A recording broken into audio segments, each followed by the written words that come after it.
আলাইকুম। জোরে জোরে করুন। নুরাবাদ উচ্চ বিদ্যালয়ের অনলাইনের পক্ষ থেকে সকলকে স্বাগতম। আশা করি তোমরা সকলে ভালো আছো। আজকে আমরা সপ্তম শ্রেণীর বিজ্ঞান বিষয়ে একটি সৃজনশীল কোশ্চেন নিয়ে আলোচনা করব। তোমরা ইতিমধ্যেই পূর্বে ক্লাসের শব্দ সম্পর্কে অবগত হয়েছ। তো আজকে আমি একটা সৃজনশীল কোশ্চেন দেওয়া তোমাদের জন্য আলোচনা করব। প্রথমেই খেয়াল করো, বায়ুতে শব্দের বেগ 330 মিটার পার সেকেন্ড আর পানিতে শব্দের বেগ 1500 মিটার পার সেকেন্ড। নদীর তীরে একজন লোক ও ডুবুরি বোমা পোড়ার শব্দ শুনতে পায়। আমাদের ক নম্বর কোশ্চেন হলো শব্দ কি? আমরা আগে জেনেছি শব্দ এক প্রকার শক্তি যা কানে শ্রবণের অনুভূতি জন্মায়। তাহলে শব্দ কি? শব্দ এক প্রকার শক্তি যা কানে শ্রবণের অনুভূতি জন্মায়। তা আশা রাখি কথাটা তোমরা খেয়াল করতে পারছো। আবার খেয়াল করো, শব্দ এক প্রকার শক্তি যা কানে শ্রবণের অনুভূতি জন্মায়। ইনশাআল্লাহ তোমরা কি বুঝতে পারছো না? আবার দেখো, শব্দ এক প্রকার শক্তি যা কানে শ্রবণের অনুভূতি জন্মায়। এটা হলো ক নম্বর কোশ্চেন। এরপরে দেখো, তোমরা রেল লাইনের কাছে কান পাতলে দূরে থাকা রেল লাইনের শব্দ শোনা যায় কেন? তোমরা অনেকে জানো শব্দ সাধারণত তিনটা মাধ্যমে চলাচল করে, একটা কঠিন মাধ্যম, একটা তরল মাধ্যম, একটা বায়ু মাধ্যম। এখন কোন মাধ্যমে শব্দের বেগ বেশি আর কোন মাধ্যমে শব্দের বেগ কম ইতিমধ্যে তোমরা জানো। আবার একটু বলছি যে শব্দের বেগ সবচেয়ে বেশি হলো তোমার কঠিন মাধ্যমে, তারপরে তার চেয়ে একটু কম হলো তরল মাধ্যমে, তার সাথে সবচেয়ে শব্দের বেগ কম হলো বায়ু মাধ্যমে। এই জন্যে আমরা যখন রেল লাইনের কাছে গিয়ে রেল লাইনের সাথে যদি আমরা কান পাতি, তাহলে অনেক দূরে যদি কোনো রেল লাইন ওই লাইন দিয়ে আসা শুরু করে, যেটা আমার দৃষ্টির অগোচরে থাকে, আমি স্বাভাবিকভাবে দেখতে পাই না যে রেল লাইন আসছে, সেই মুহূর্তে যদি আমরা রেল লাইনে কান পাতি, তাহলে ওই দূরে থাকা রেল লাইনের শব্দ আমরা শুনতে পাই। এই জন্য শুনতে পাই যে আমরা জানি কঠিন মাধ্যমের শব্দের বেগ সবচেয়ে বেশি, যেহেতু রেল লাইন লোহার তৈরি এবং এটা একটা কঠিন মাধ্যম। এই জন্যে এই রেল লাইন দূরে থাকলেও এই রেল লাইনের যে শব্দ হয়, সেই শব্দ অতি দ্রুত আমাদের রেল লাইন যত দূর আছে তত দূর পর্যন্ত এই শব্দটা পৌঁছায়। এবং এই জন্য আমরা যদি রেল লাইনের কাছে গিয়ে আমরা রেল লাইনের মধ্যে কান পাতি, তাহলে আমাদের দৃষ্টি অগোচরে যদি কোনো রেল লাইন থাকে, অনেক দূরে থাকে, যেটা এই লাইনটা আসতেছে, তাহলেও আমরা ওই রেল লাইন আসার শব্দটা আমরা রেল লাইনের এখানে কান পাতলে শুনতে পারবো। তোমার শিক্ষার্থীরা, আশা করি তোমরা লাইন বা এই প্রশ্নের উত্তর বুঝতে পেরেছ। এর পরবর্তীতে একটা জিনিস খেয়াল করো, লোকটি কতক্ষণ পরে শব্দ শুনতে পারবে। অর্থাৎ আমাদের এখানে একজন লোক আর একজন ডুবুরি দুজনই নদীর তীরে দাঁড়িয়ে রয়েছে। বাইরে কোথাও একটা বোমা ফাটছে, সেই বোমা ফাটার শব্দ এই ডুবুরিও শুনতে পাইছে, লোকও শুনতে পাইছে। কিন্তু প্রশ্ন হলো আমাদের, এই বোমা ফাটার শব্দটা লোকটি কতক্ষণ পর শুনতে পাবে এবং এই ডুবুরি কতক্ষণ পর শুনতে পাবে? এই অঙ্ক করার জন্য আমাদের ডাকের মধ্যে কি কি দেওয়া আছে সেটা লিখতে হবে। যেহেতু লোকটি আমাদের নদীর তীরে দাঁড়িয়ে রয়েছে কিন্তু সে পানিতে নাই, আর ডুবুরির কাজ হলো পানিতে ডুব দিয়ে থাকে, সে পানির মধ্যে ডুব দিয়ে রয়েছে। ওই ডুবুরি কতক্ষণ পরে এই শব্দটা শুনতে পাবে? আমরা যে ডুবুরি পানিতে আছে, সে পানির মধ্য দিয়ে সেই শব্দ গিয়ে যখন তার কানে পৌঁছবে, তখন সে সেই শব্দ শুনতে পারবে।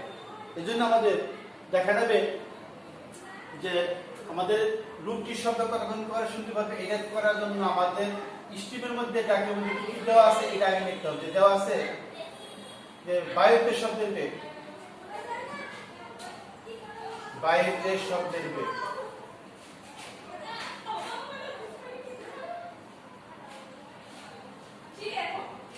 কত? 330 মিটার। এখানে একটা স্টিমের মধ্যে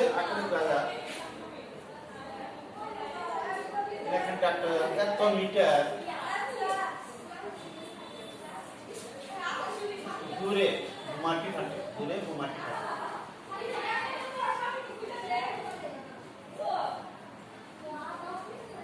বোমাটি যদি তোমার 3330 মিটার দূরে ফাটে, তাহলে আমাদের এটা দূরত্ব কত?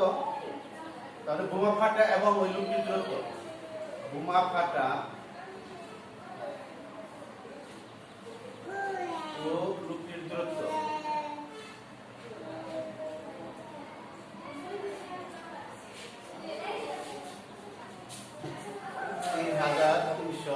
এত মিটার। আমাদের কাছে কতক্ষণ পর শব্দ শুনতে পাবো, তার মানে আমাদের সময় থাকবে। তাই আমরা লিখব সময় সমান পর। তা আমরা জানি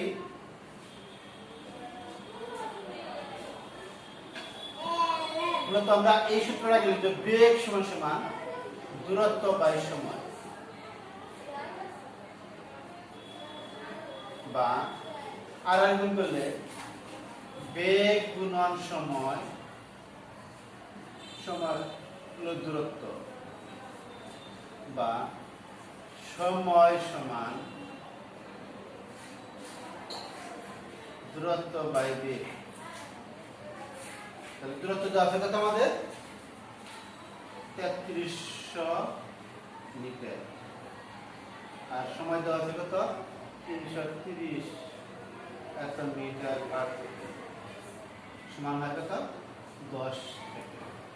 অর্থাৎ এই লোকটি বোমা ফাটার শব্দটা তোমার 10 সেকেন্ড পর শুনতে পাবে। তাহলে আমাদের গণবাক্য লোকটি কতক্ষণ পর শব্দ শুনতে পাবে। তাহলে আমাদের বায়ুতে শব্দের বেগ কত 330 মিটার পার সেকেন্ড। এই বোমা ফাটছে এবং যে লোকটি দেখেন তার এদের মধ্যে দূরত্ব হলো 3300 মিটার। আমাদের চাইছে সময় কত, তাহলে সময় সমান পর। আমাদের সূত্র হলো বেগ সমান দূরত্ব বাই সময়, বা আর গুণ করলে বেগ গুণন সময় ইকুয়াল দূরত্ব, বা সময় ইকুয়াল দূরত্ব বাই বেগ।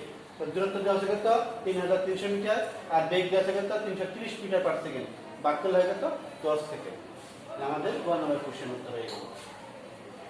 এরপরে দেখো পরবর্তী কোশ্চেন, যে ডুবুরি কতক্ষণ পর শব্দ শুনতে পাবে। ডুবুরি, এখানে ডুবুরি কাকে বলা হয়? ডুবুরি হলো যে পানিতে ডুব দিয়ে থাকতে পারে, ডুব দিয়ে কাজ করতে পারে, ডুব দিয়ে বিশেষ কোনো দুর্ঘটনা সে সহযোগিতা করতে পারে। তা এই ডুবুরি কিন্তু পানির নিচে থাকার কারণে আমাদের দেখা গেল যে এই ডুবুরি পানিতে যে আছে, পানিতে শব্দের বেগটা দেওয়া আছে কত 1500 মিটার পার সেকেন্ড, আর দূরত্ব কিন্তু একই সমান।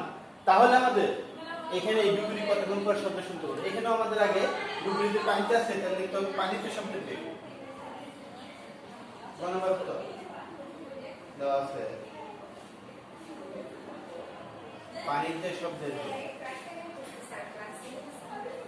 পানিতে শব্দের বেগ ইকুয়াল কত 1500 metre per second, 1500 metre per second.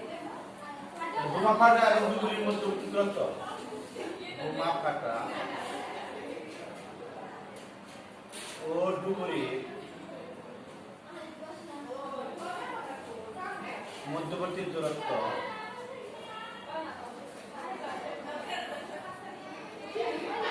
দেওয়া আছে কত 3300 মিটার। এখানে সময় থাকবে, সময় সমান হয়। আমরা জানি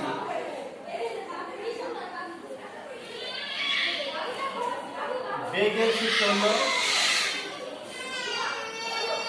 দূরত্ব বাই সময়, বা বেগ গুণন সময়,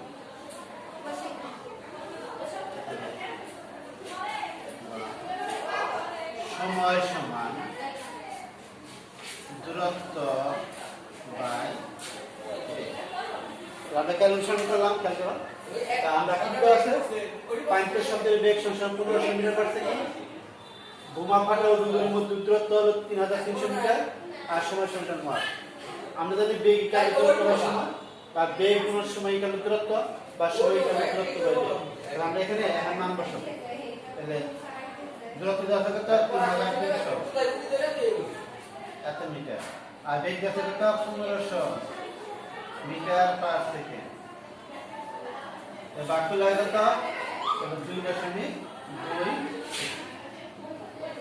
এবার আমরা শব্দ সম্পর্কিত যে সৃজনশীল কোশ্চেন, সেই সৃজনশীল কোশ্চেন আমরা আজকে করলাম। আশা করি শিক্ষার্থী যারা আছে তোমরা অঙ্কটা বুঝতে পেরেছো। তোমরা এই শব্দের অধ্যায়টা বাসায় ভালো করে করবে, এবং আরো যে সৃজনশীল কোশ্চেন আছে তোমাদের বইয়ের মধ্যে সেগুলো তোমরা আরো প্র্যাকটিস করবে।